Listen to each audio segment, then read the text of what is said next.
Hello everyone, this is Wayne Callan for Attitude Magazine.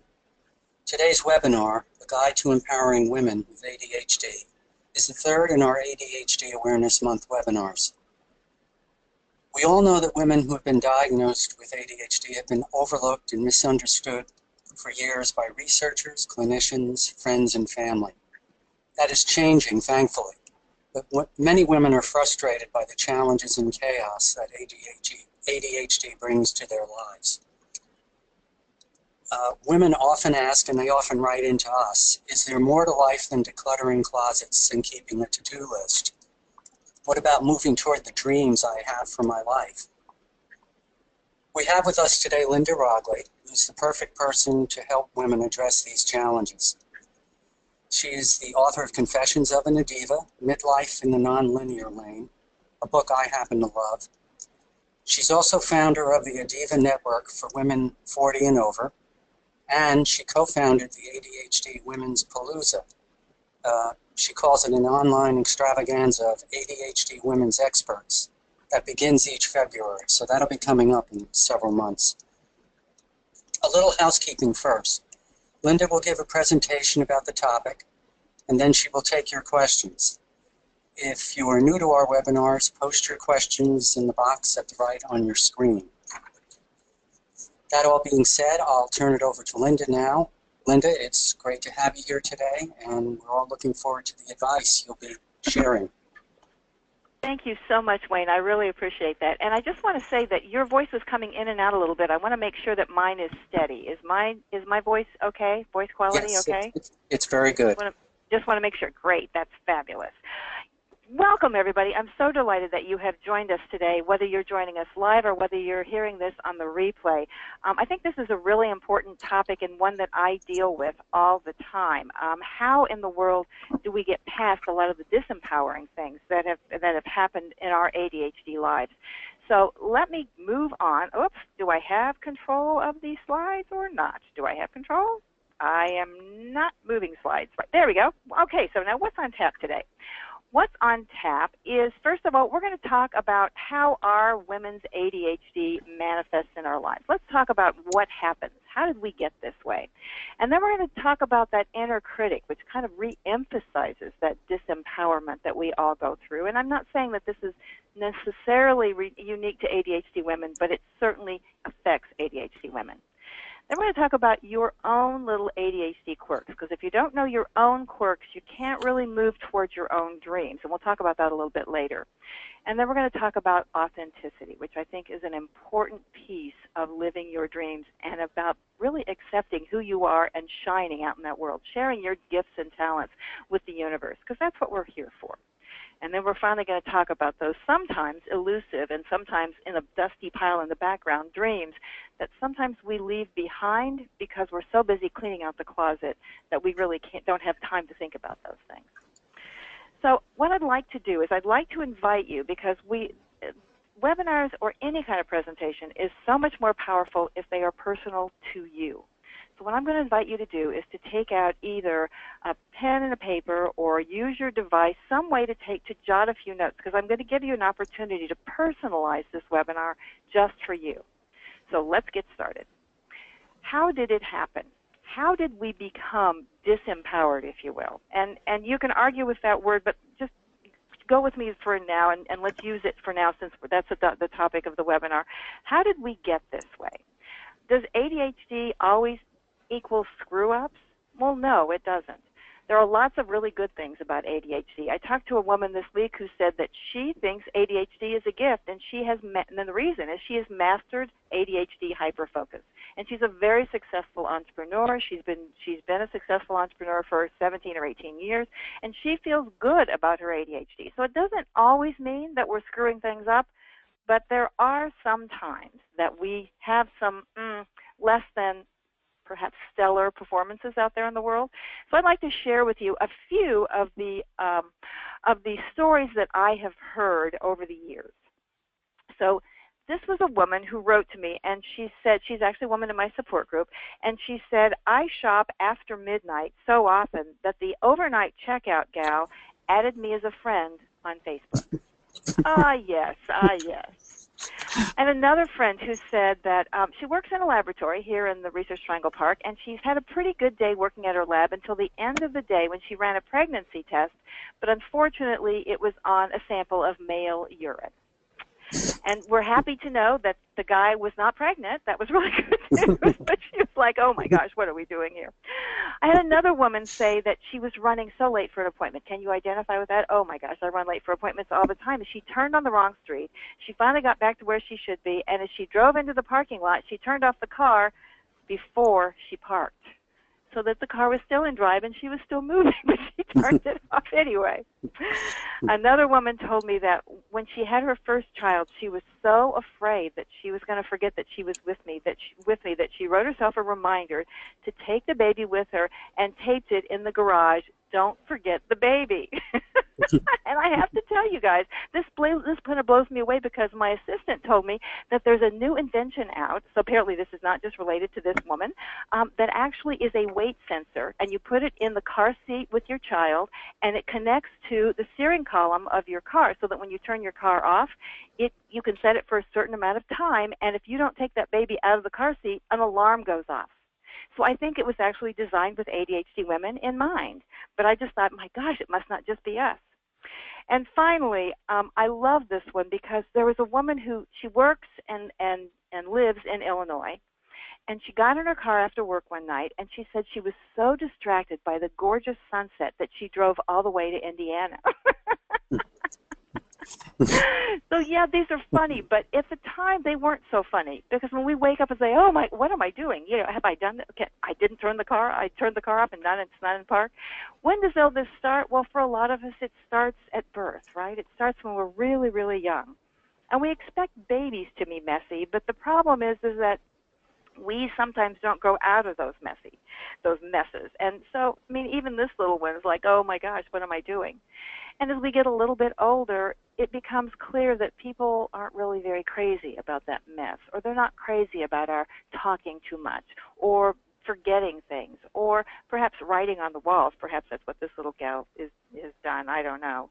But we make bigger and bigger messes as we get older, and there are bigger and bigger consequences for that. And eventually those messes all kind of collide in this giant pileup of disappointment, and then that's when our self-esteem begins to take a hit. Although I can argue that our self-esteem begins to take a hit even when we're that little girl who might, with her little lip pouting out like that.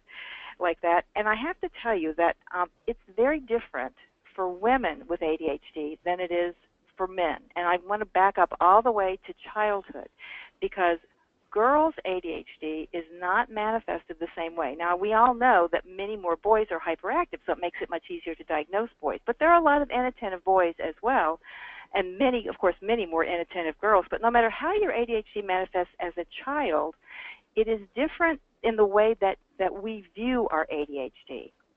It's interesting because little boys, especially hyperactive little boys, tend to let the criticism about their ADHD behavior kind of roll off of them, and they kind of blame other people. They'll push it outside. Oh, it's the teacher's fault, or it's my friend's fault, or it's the school's fault, or it's anybody but me, right?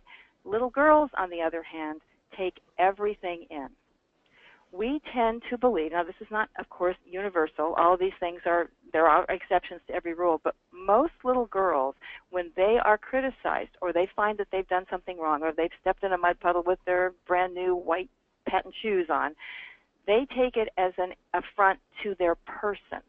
They not only say, "Oh, it's me," they say it's my responsibility, and everything becomes my fault.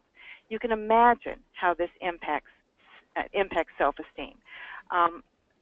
Girls are diagnosed a little later than boys, so they don't really know what's going on with them. And even if our girls are diagnosed, sometimes parents are reluctant to label their children. They are with boys as well. But girls are hurt by those cruel remarks, and so they begin to think that if they can just fix themselves, that everything will be all right. And that continues throughout our lives, unless women wake up to what's going on. And of course, as we get older, then we have the added challenge, shall we say, of all the roles that women take on. And there are many of those roles. We start juggling, right? There's a husband or a partner. There's a baby or a child. And a lot of times that first or perhaps the second child is a huge breaking point for a lot of women with ADHD. We have this role expectation most of the time to do the grocery shopping and get the food on the table and all those kind of household duties.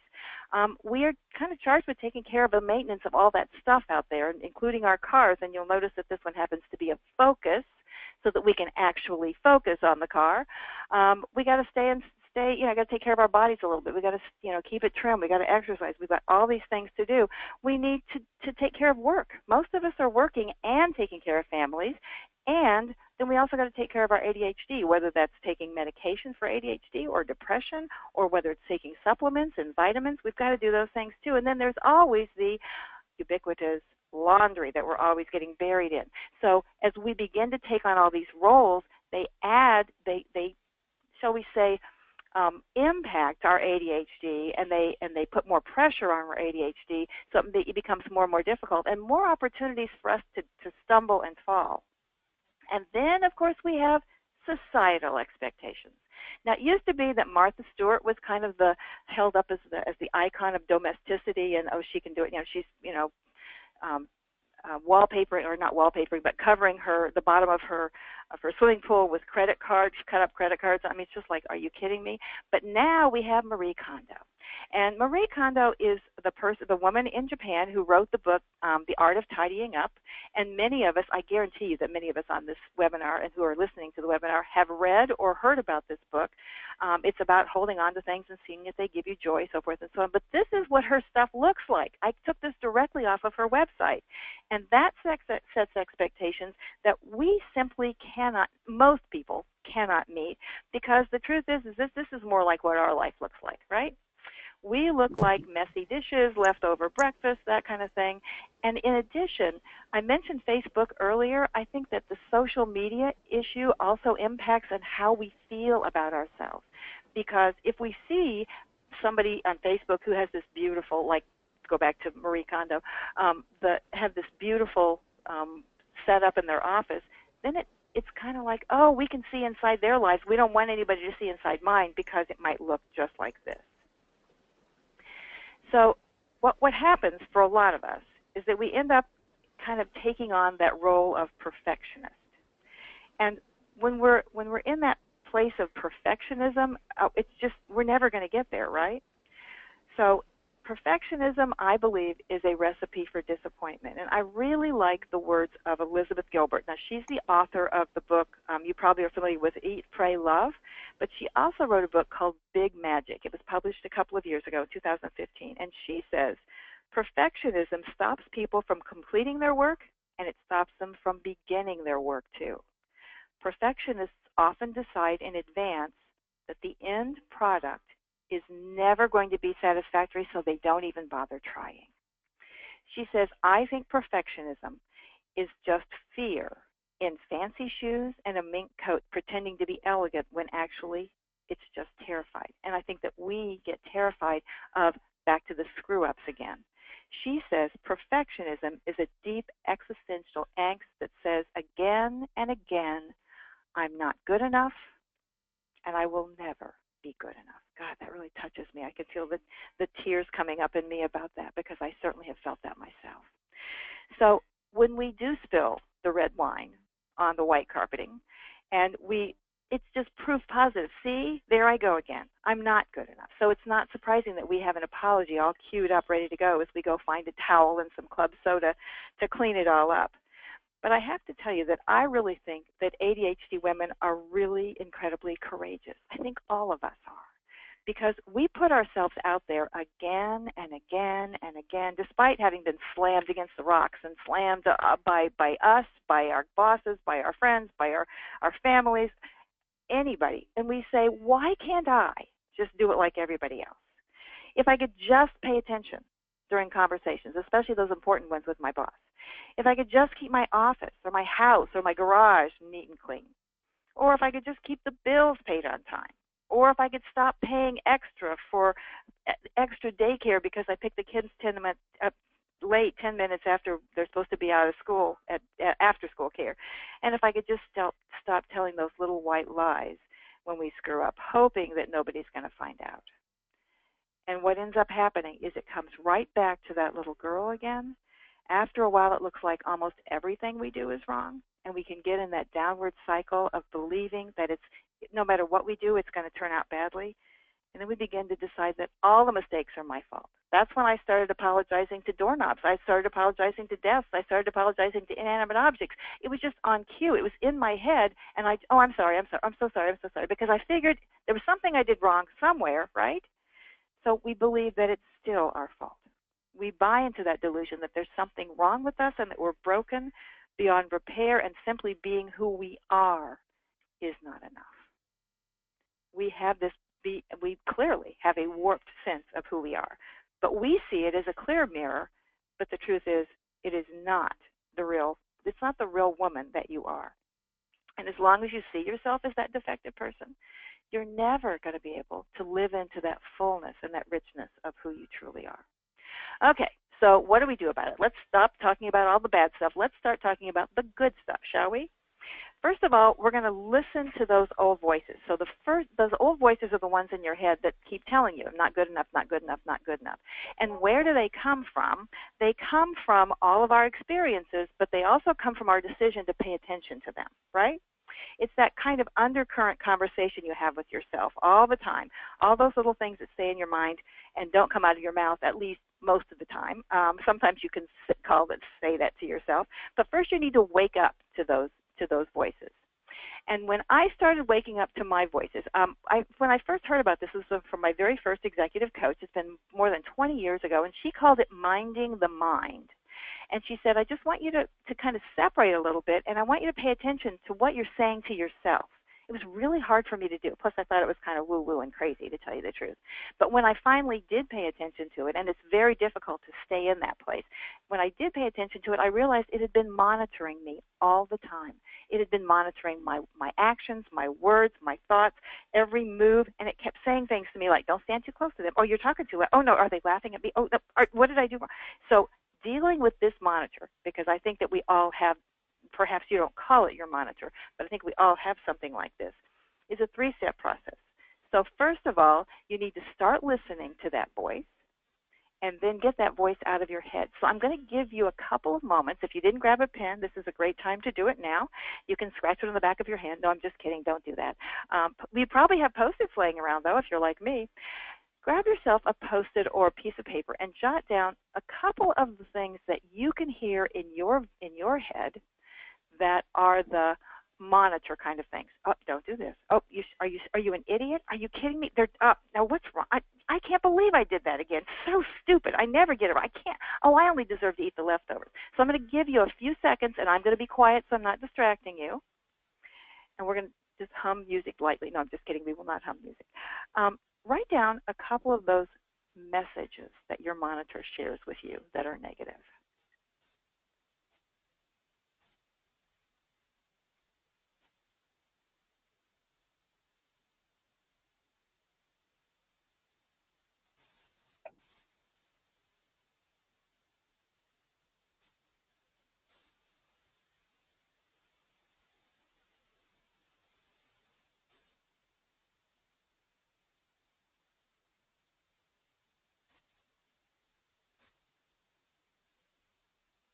Oh, it's so hard to let silence go, I have to tell you. I know you guys are still writing a little bit, and I hope you are writing. I hope that you are playing along with me, because it's really important to get them out so that you can, kind of shine the light of day on them to see how absurd that they are. Some of them are really absurd, and that's okay. If you can't think of any of them right now, that's okay, because just even putting that suggestion in the back of your brain may allow them to come up later on after you've been out of this webinar for a while.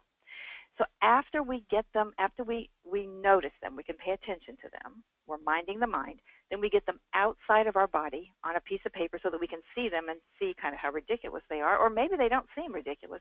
Then we're going to pull them apart. It's kind of like this taffy machine. Those of you who are listening just on the podcast, I have a taffy machine in front of me, and it literally pulls things apart, right? So as you pull them apart, you begin and have them on a piece of paper. You can say, let's pretend that you said you're an idiot. Because I have to tell you, that's something I've said to myself. You're just, what an idiot you are. So I look at myself, and I look at that, and I say, you know what? Am I truly, literally an idiot? Even though that's not a very PC thing to say, and therefore, why would you say it to anybody, let alone yourself, right? But are you an idiot? I guarantee you that if you are listening to this webinar or watching it or participating in it or had gotten the email, that you're not an idiot. You have a brain working in there somewhere. So what's actually true? What's really true? If you screw something up and you say you're an idiot, the truth of the matter is that you did the best you could do in that moment. Let me say that again. If you screw something up, and I'm using those words that you might use, but if you do something that you're not proud of, you did the best you could in that circumstance. If you could have done something differently, or if you could have done something better, you would have done something better, right? This is called reframing your thoughts, right? It's not the same as letting yourself off the hook. It's not saying, oh, well, I was fine, I just did, no problem, no problem. It's a more honest and more authentic, notice that word again, that authentic way of dealing with yourself. So a lot of our little scream and meme things are left over from childhood, and they served us. That monitor served me well when I was a kid. Like it said, don't cross the street, there are cars coming. It protected me. The problem today is that I'm an adult, and you, I assume, are adults as well. And those scream and meme voices, some of them may be valid. I still don't want to walk in front of in traffic, right? But a lot of those messages are outdated, and they're not useful anymore. Just like this manual typewriter in its own case, which I had one exactly like this when I was way, way back old. I don't even want to talk about that. But it's not useful for you anymore. So you don't need somebody to nag you all the time about those things and say you're an idiot. You don't need that anymore. You need to be more authentic and more realistic about that. So then what do you do with those thoughts? You say bye-bye. You say au revoir. You say adios. I don't need you anymore. So you don't just kick them out. You are polite. You say something like, thank you for sharing, when you notice them. Thank you for sharing. Now you're excused. You can leave me alone now. You can say it out loud. You can say it silently, depending on where you are, but do it the very moment that you catch yourself with that little nasty, nagging voice in there saying you're an idiot or whatever else it says. My first coach, the same one who told me about minding the mind, says that the mind, or in my case, the monitor, mixes truth and lies to make itself more powerful, because it doesn't want to go away, trust me. So it might be true that I spilled red wine on my friend's white carpeting, but it's not true that if I go in my head and say, I'm a terrible friend, nobody's going to ever invite me to their house again, I should stop drinking red wine, I should stop drinking wine, period, on and on and on and on and on. You get the idea. So just having that awareness is making giant steps toward getting your power back. And isn't that what we want? We want to be powerful, we want to be in control, and then it really becomes more about inserting a more resourceful thought there. So instead of saying, I'm an idiot, I spilled the wine, I'm going to say something more like, to myself, I'm saying this to myself, I feel really badly that I spilled that red wine, and, it was an accident because I was holding a plate and a fork and the wine glass, and somebody bumped me, and it was really an honest mistake. It wasn't, oh, there I go again. It was an honest mistake. And, I did the right thing by taking responsibility for it and by getting something to clean it up. And you know what? I do like red wine. So the next time I have it, I'm going to ask for a stemless glass. And I'm going to make sure I don't overload my hands with other stuff. And I can't control whether somebody bumps me or not. But you know what? I'm okay because I did the best I could in the moment. That's the voice that you want running through your head. Not, I'm an idiot. You want, I did the best I could in the moment. However, there are still going to be people out there, the slide says renewed assaults, because there are still going to be people out there who are going to be judging you. Now, this first voices I'm talking about were the internal voices where we're judging ourselves. We're still going to have people out there who are judging us. You did what? Are you kidding me? It's going to happen. You're going to spill the red wine and somebody's going to say, are you an idiot? They're going to say it to you. You don't even have to say it to yourself. But the truth is that your job is to keep that judgment out of your head, because that's their reality, that you're an idiot or that that was a stupid thing. That's their reality. It's not your reality. So what I invite people to do is to take those statements that people make to me, and I put them out on a little imaginary plate. I'm holding my hands together, palms up in front of me, and I put those statements that someone says about me on this little imaginary plate, and I look, is that true? Is that imaginary? Or is it real? Is it about them, or is it about me?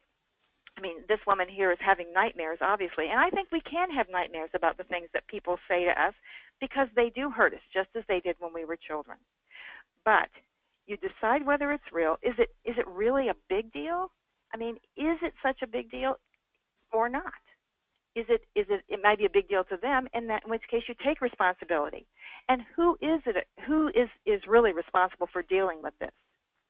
So you take responsibility for your part in what happened. Yes, I did spill the wine. I talk it out with the person that is saying those things to me, if it's appropriate in the moment. Instead of saying, oh, I'm so sorry, I'm so upset, oh my God, I'm so. Instead, you take the responsibility for exactly what your part was. And your part may be a tiny part, but you still take responsibility for it.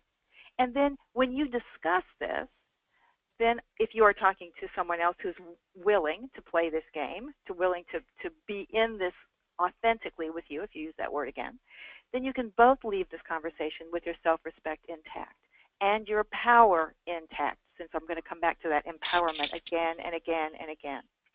However, if that person is not willing to talk it through, if they're going to continue to be, I'm going to use this word, unreasonable, and deliberately so, and yelling like this, I don't know whether this is this woman's husband or it's their boss or whatever, you have to know that their reality is theirs and yours is different. And remember that what you think of me is none of my business. So you don't have to take that on and take it in, as we did when we were little girls, saying, everything's my fault. So we ADHD folks have a really, really quick trigger for emotions. A lot of times, if somebody looks at us funny or says something to us, we just immediately go to the, oh my gosh, I'm the slug of the universe kind of thing. Or we get angry, or we get depressed, or anxious about it. So I learned about this 5x5 rule, which I hope that you guys will keep in mind. It is that if you can project in the future, if you can get your emotions calmed down enough to know, instead of ruminating, you can think about, is this going to be important to me in 5 years? Will this conversation or will this incident be important 5 years from now? And if you can say, no, it won't, then you spend 5 minutes being upset about it.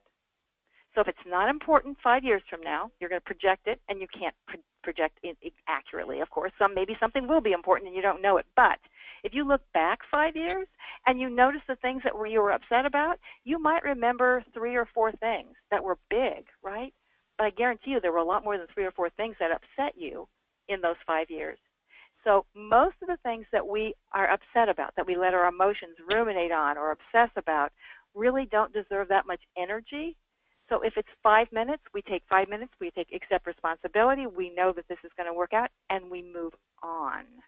Hard to do, easy to say, but what I'd like you to do is to write down, if you have your piece of paper, write down 5x5, just so you can remind yourself. 5 years gets, if it's not important in 5 years, it only gets 5 minutes of upset.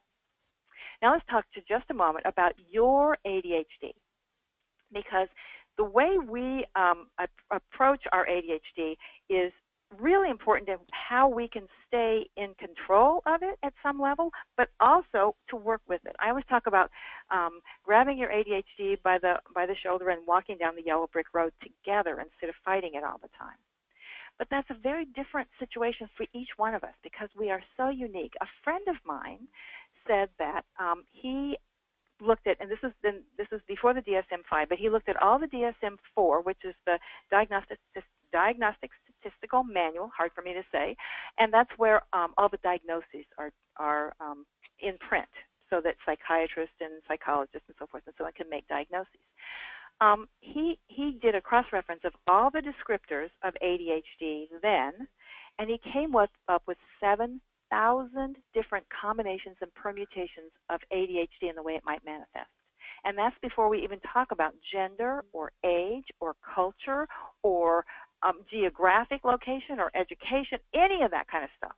So you can imagine that it's really true. I still love the a phrase that was said by a psychologist in New York that if you've met one person with ADHD, you've met one person with ADHD. I love that phrase because we are all unique. So you're in this fractal picture somewhere, but notice even though we have similar angles, we don't have identical angles. So yes, are there common threads through our ADHD? You bet there are. What are those common threads?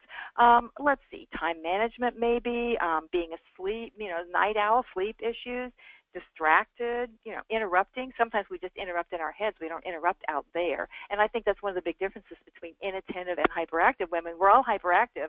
We're just some of us are outside with it and some of us are all inside with it. Getting bored quickly, trouble starting things or finishing things, back to the perfectionist piece again, being forgetful. So time for a quick little exercise. What I'd like you to do is top of the mind here. We don't have a lot of time, but just top of the mind. What are the top 2 ways that your ADHD manifests itself? Just the very, very top couple of things that just come right to mind. We'll just give you a few seconds to write that down.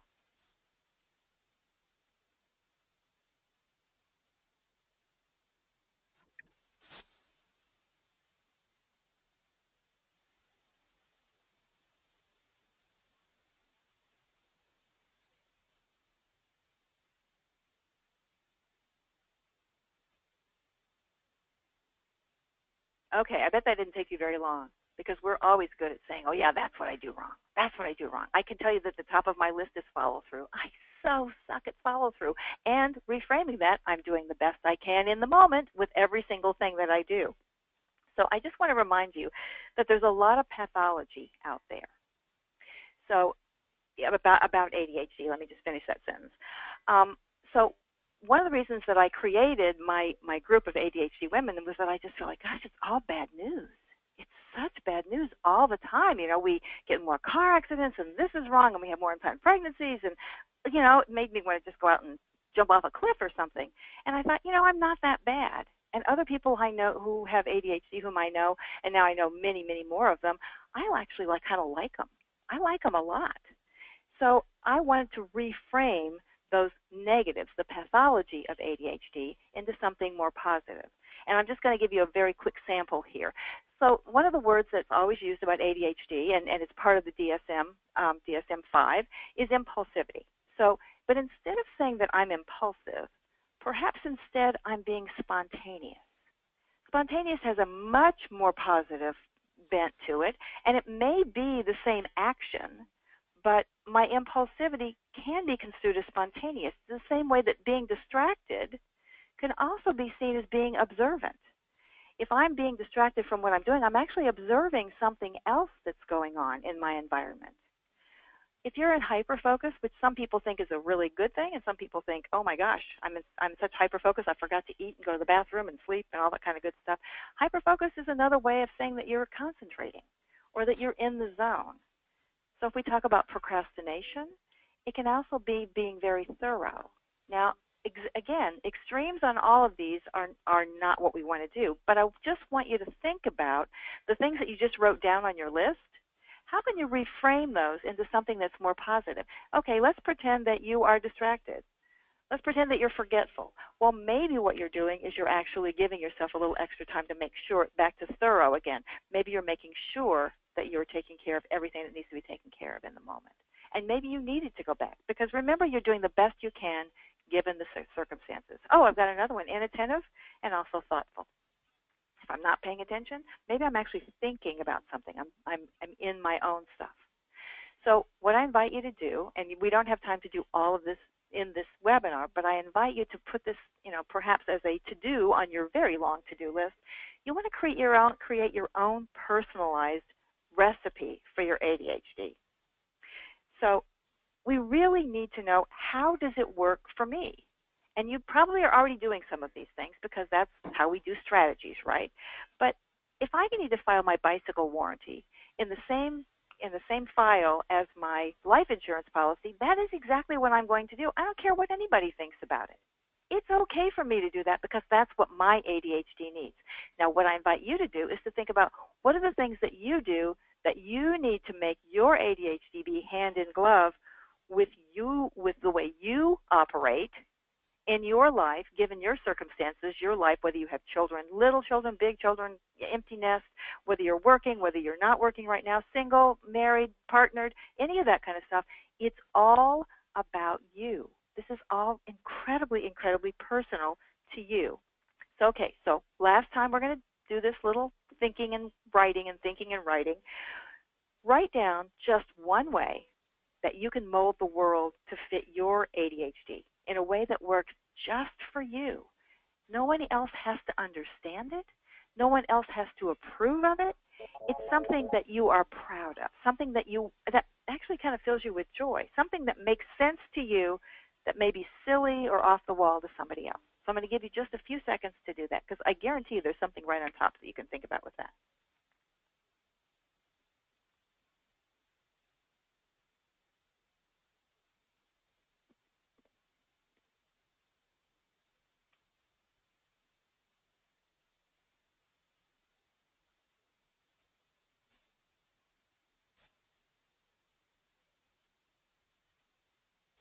You don't have to write complete sentences. Just take little notes so you can read it later.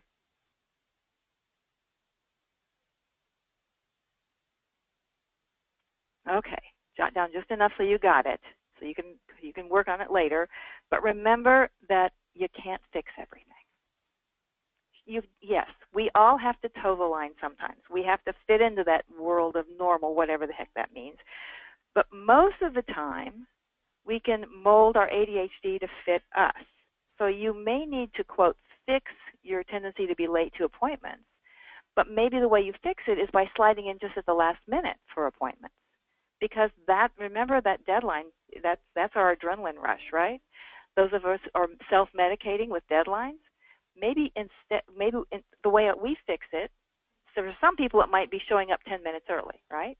But maybe for us, it's getting there 30 seconds ahead, right?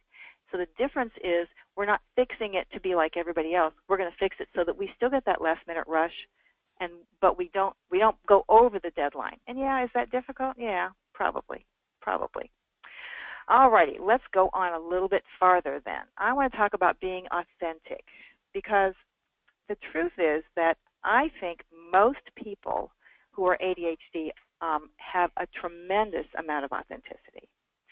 I think we cut to the bottom line. We want to cut out all the charades. Just tell me the truth. I mean, I don't want to deal with it, which is one reason we aren't really that great at negotiating cars and houses and that kind of. So come on, just give it to me straight. So I think that allowing yourself to pull back from all of the I got to do it, got to fix it, got to take care of it, oh, I'm doing it wrong kind of thing, allows you to come back to the true, authentic person you are. And I don't know why, but my experience has been that most folks with ADHD really have this incredible, incredible sense of authenticity, and they really feel like they are who they are, but they may be hiding it. So I'm going to invite you to stop hiding. Come out of the closet, come out of the bag, let the cat out of the bag, and let your ADHD be out there. It doesn't mean you have to go out and say, yay, look at me, I'm ADHD. But it doesn't mean you have to hide your ADHD either.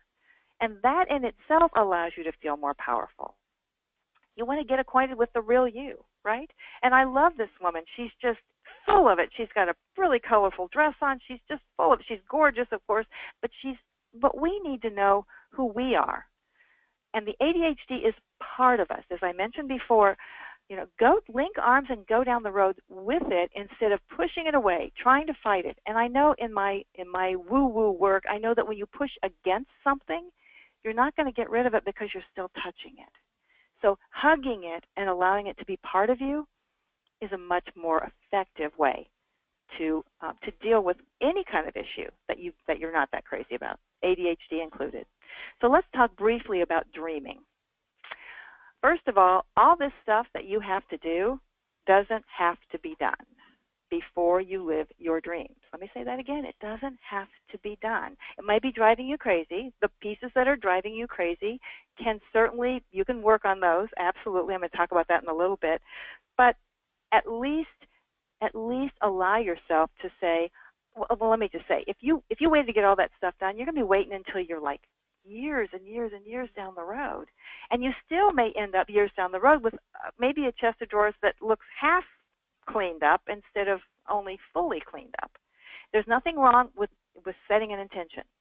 But there is something really wrong with setting the intention ahead of who you truly are and and to share back to sharing your gifts in the world. And if you don't know what those dreams are, because I talk a lot about dreams in my work, and people say to me, well, I don't even have any dreams. I don't believe that, because a lot of people have dreams that were discarded, or they've gotten dusty in the attic, sitting there with all the other clutter in the attic, right? And a good way to kind of reignite those dreams, or to remember what some of them were, is to go back when you were a little kid. A lot of people said, oh, this is what I wanted to be when I was a little girl.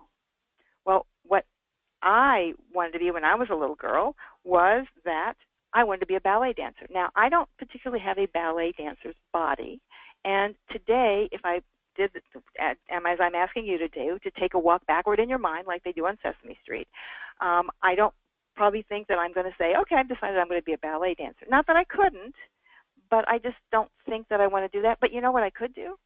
I could take some ballet lessons. I might look silly, but you know what? Then I'm living that piece of me. I'm feeding that little piece of that little girl in me that really wanted to be a prima ballerina, and then I found out that all those people starved themselves, and I don't really know that I really wanted to do that when I found out more about it. One of the things that I did want to do when I was little, though, was that I thought that the people on TV who were in the newscast, like Huntley Brinkley, I thought those people were brilliant. And I thought, why don't they run the country? Because they know everything. They all know all the behind-the-scenes things. And what happened for me was that I became a journalist. I actually did some of those things. In fact, I even worked on TV. So I got to live some of my dreams, and you probably have been able to live some of yours too. But once you found out about your ADHD, if you found out later in life, as I did, some of those dreams were obscured. You realize they've been obscured and perhaps dampened. I've talked to so many people who say, I'm not really living up to my potential. I know I could do better if. And what I'm saying to you is that you can live into that potential, and you can live into your dreams if you simply pay attention to them and give yourself a moment to realize what they were, and put your ADHD stuff and your to-do list aside momentarily and say, you know what, I need this afternoon to go out and watch birds. I don't know. Maybe you wanted to be I don't know. I garden, so maybe I go out and I garden. Maybe that's part of the ways that I feed myself and I feed my dreams. I just want you to remember that there really are no limits. And the reason I have this picture of the mountain here is this is Mount Kilimanjaro. And a friend of mine, who also happens to be a client, decided that she wanted to do something special for her 50th birthday. And she decided that that's what she wanted to do, was climb Mount Kilimanjaro. She trained for 4 months, because that was she went on a group thing, so that they gave them the training options and told them this is what you need to do on this day, et cetera, et cetera. And then she got pneumonia. And when she got pneumonia, she said to me, I'm so sick, I just don't think I can do this anymore. But instead, she got through the pneumonia, took 2 or 3 weeks out of her training, and she went back to the training. And on her 50th birthday, she ended up at the top of Mount Kilimanjaro for her 50th birthday. So there's 2 important pieces here. Number one is that this woman's ADD, as all of us are. Matter of fact, one of her mottos is I always screw up. That was one of her mottos that she would say out loud.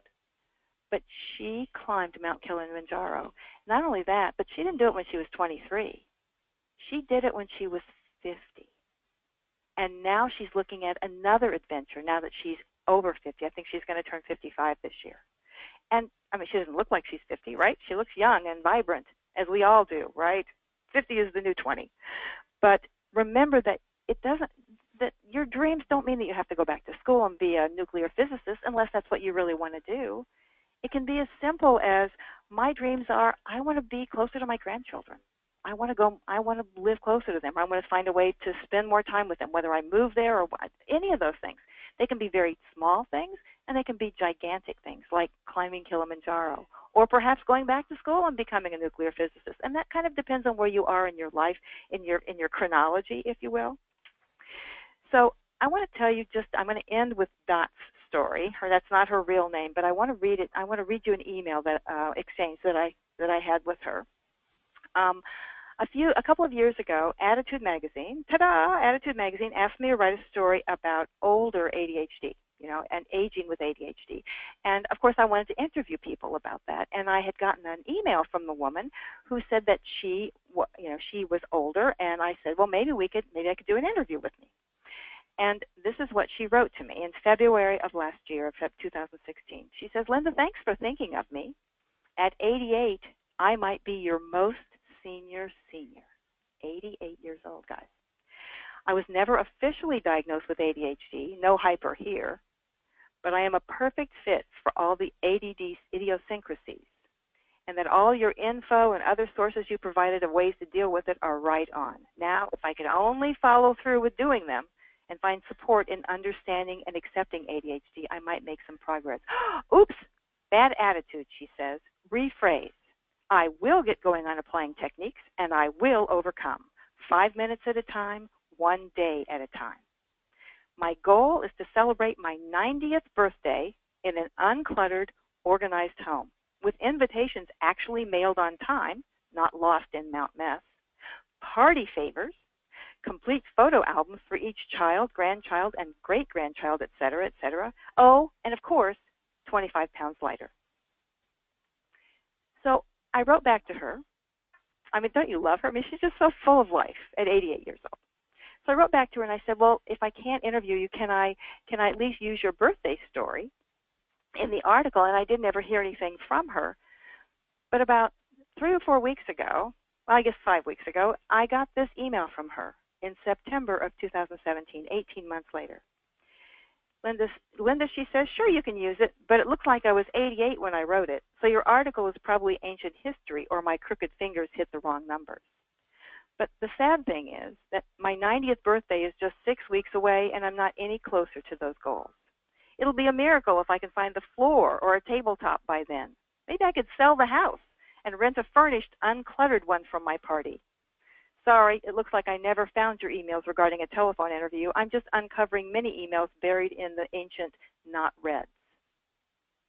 Now, I read this email to the women who came to my last retreat, and one of them was so disappointed because she wanted a happy ending to the story. She wanted everything to be cleaned up, and she wanted Dot to be all going, and she wanted it to be happy. And I submit to you that Dot's story is a happy ending. This woman is not giving up. She's still as vibrant as she was 2 years ago, and she's 90 years old. She is not at all giving in. She still has her dreams. One of her dreams was to fix the doggone photo albums, and that's okay. And her ADD is, sure, it's in the way, but she's not fighting it. She's going along with it. So I just want to tell you that you don't have to be cowed in a corner by your ADHD. I got an email today from a woman who says things are going so badly, I'm afraid I'm going to lose my job. They think I'm doing better. I think I'm doing, but they don't pay attention. On and just, she's desperate. I hear from desperate women all the time. And yet the truth is that what they forget is who they truly are. An amazing, amazing woman with ADHD tendencies, that it's okay to be that way. Guys, I don't think I can make the slide go one more time. If you can move the slide one more time for me. I don't know what happened, but I seem to have lost control. Thank you so much. And I just want to remind you that the first sentence in my book that I wrote some years ago, Confessions, I think Wayne mentioned it, it was, I've stopped apologizing to doorknobs and desk corners and open drawers and all those other inanimate objects. I wrote that book 6 years ago, and yet sometimes those automatic apologies crop up for me again. And I have to go through this process again and again, reminding myself, you know what? You're doing the best you can. Given this circumstance, you couldn't have done it any differently, because if you would have been able to, you would have done it differently. So I have to tell you guys that the effort is worth it. I know this sounds like a lot, and gosh, talking about empowering women is this enormous topic. I didn't know exactly what I was going to talk about, but I wanted to bring you something of substance, something that goes deeper than just, oh, I think I'll clean this today, or oh, I need to set another timer. We're more than those timers, and we're more than our ADHD. We are amazing, authentic women So I invite you to trust me on this. Trust this process, but more importantly, why don't you trust you? That's your true power. Trusting yourself, trusting your ADHD, and smiling because you know what? You're good. You're really good. So thank you. You can do the next slide if you want to. Thank you guys for being here. I so appreciate it. And please take a moment, if you will, and go back to those. I mean, you can hear the webinar again on the replay, and you can go back to those small little things that you wrote down and expand on them, because that will actually allow you to have that breakthrough. And it takes time to do this, but it's worth the time. I think that's all I got, Wayne. That was terrific, really terrific. Lots of questions. I'll start with a woman who said, I am 43 and was recently diagnosed and started taking a stimulant. I think more clearly now, and I see my dreams more clearly, but all those years of doubting myself have left me short on trying to achieve them. Should I see a counselor about all of the challenges, those types of emotions and feelings? Oh, she's already answered her own question. So the answer is absolutely. And but I want to caution you, a counselor or coach, because a lot of coaches, ADHD coaches, can work with you on this as well. But if you see someone, please be sure that you interview them carefully.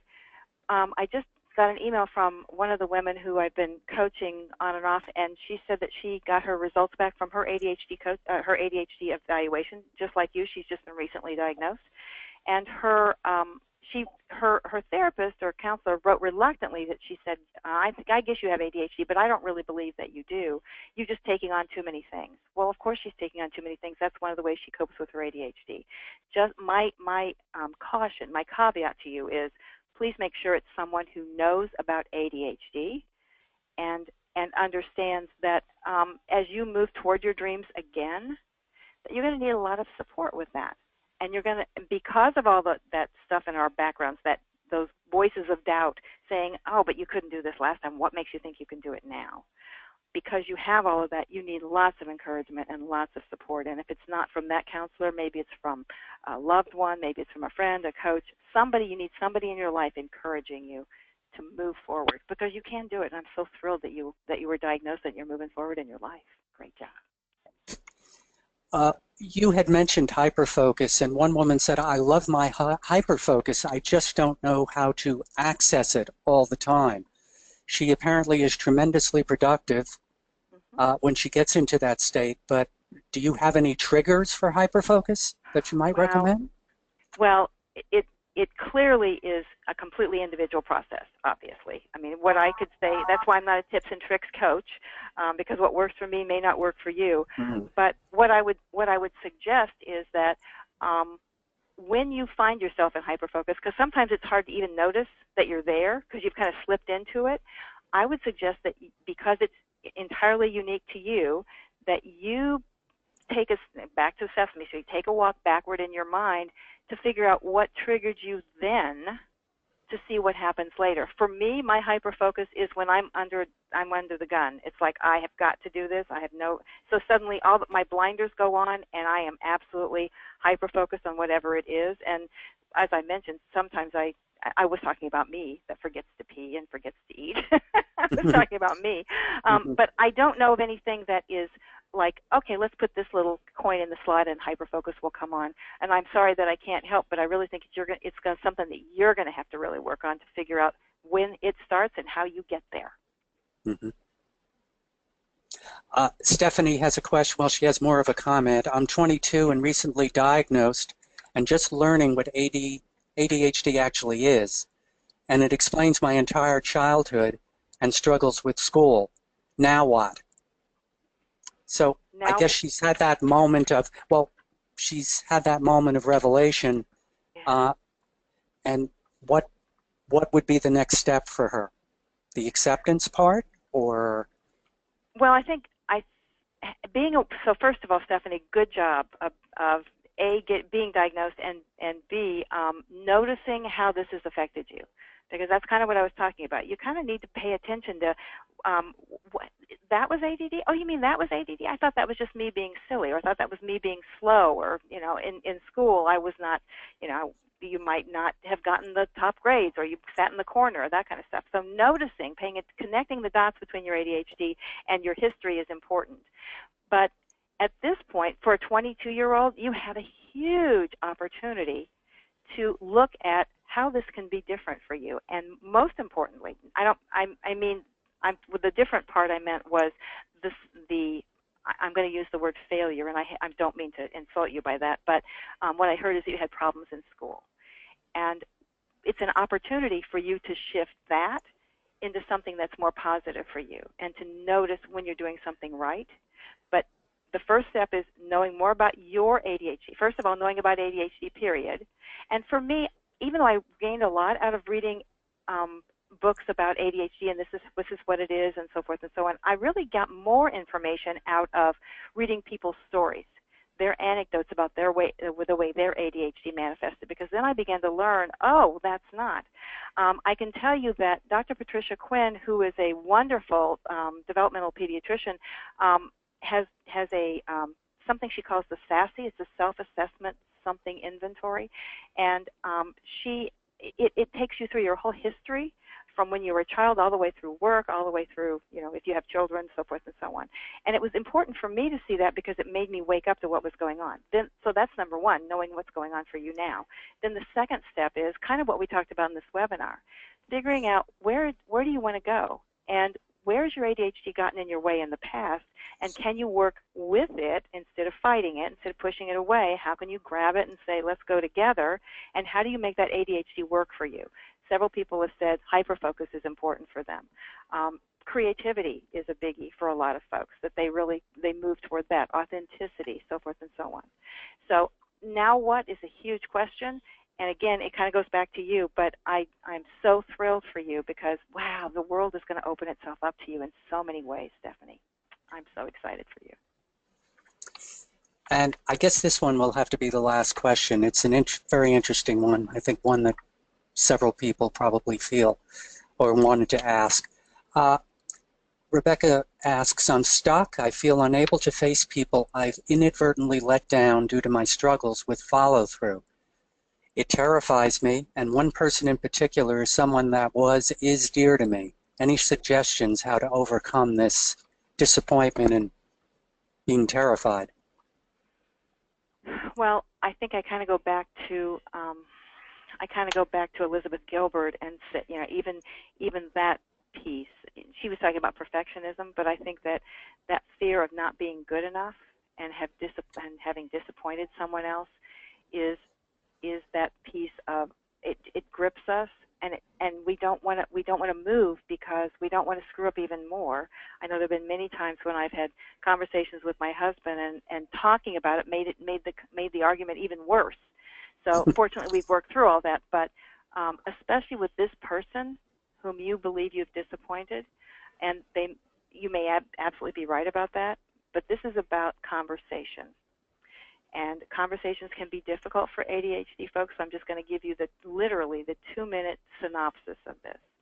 One is kind of referenced in the things that I talked about here, and that is that you take responsibility. You approach them and say, would you be willing to have a conversation about this, because I know that I'm not okay with what's going on between us, and I'd really like to talk to you about it. And chances are good, if you say, would you be willing, some of the most powerful words in the English language, would you be willing to sit down with me and just have a quick conversation?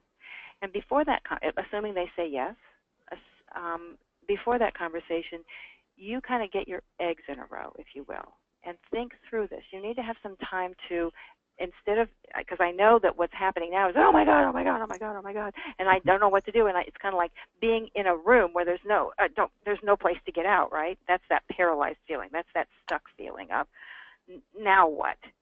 But if you can allow yourself to think clearly about, okay, this is what happened. You can even write it down. This is what happened. This is what I said. This is what this person said. This is what I did. This is what this person said. So again, then it's out in front of you. And then you can say, that's what I really should, that's what I'd like to have done differently. There's a little place in there where things went south. And if you can allow that piece to be your responsibility. And it's not, I'm sorry, I'm sorry, I'm sorry. It's, I want this to be different between us. I don't like what's happened, and I know that there have been so many times that I have, I'm just going to fill in the blank here, make this up. There have been so many times that I have been late to our appointments. And I can't assure you that it'll never happen again, but what I do want to work out is there some way that we can work through this particular thing and then move forward with a different approach to our relationship? And if it's a boss, that actually is kind of easier than it is with friends, to tell you the truth, because a boss wants one thing. A boss wants productivity. And if you can work toward, let's fix this, through my first coach was brilliant, and she said, through every breakdown comes breakthrough.